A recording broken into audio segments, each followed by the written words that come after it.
പാഡാണ് ഏറ്റവും നല്ലത്. അപ്പോൾ നല്ല സാനിറ്ററി പാഡ്സ് മാർക്കറ്റിൽ അവൈലബിൾ ആണ്.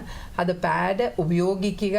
അതുപോലെ ബ്ലീഡിങ് അത് ഫുൾ പാഡ് നനഞ്ഞാലും ഇല്ലെങ്കിലും ഒരു 6 മണിക്കൂറാവുമ്പോൾ ആ പാഡ് മാറ്റണം. സ്കൂളിൽ പോകുന്ന കുട്ടികളുടെയൊക്കെ പ്രധാന പ്രശ്നം എന്ന് പറയുന്നത് എന്താണ്? അവർക്കത് മാറ്റാനായിട്ട് വലിയ മടിയാണ്.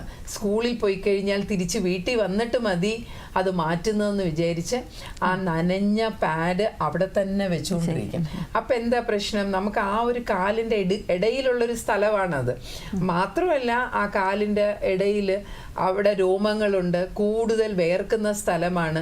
അതിൻ്റെ കൂട്ടത്തിൽ ഈ ബ്ലഡ് എന്ന് പറയുന്നത് എളുപ്പം ബാക്ടീരിയകളെ, അണുക്കളെ അട്രാക്റ്റ് ചെയ്യുന്ന ഒന്നാണ്. അപ്പോൾ ഇതിനിടയ്ക്ക് നനഞ്ഞ് ആ പാഡ് അവിടെ ഇരിക്കുമ്പോൾ അവരുടെ തൊലിയിൽ ചൊറിച്ചിൽ വരും, ഇറിറ്റേഷൻ വരും, തൊലി കറുത്തു പോവും. അപ്പം അങ്ങനെ ചെയ്യാതെ നനഞ്ഞാലും ഇല്ലെങ്കിലും ഒരു 6 മണിക്കൂറാവുമ്പോൾ അത് മാറ്റണം. നല്ലപോലെ നനഞ്ഞു പോയാൽ നേരത്തെയും മാറ്റണം, 2-3 മണിക്കൂറാവുമ്പോൾ മാറ്റണം.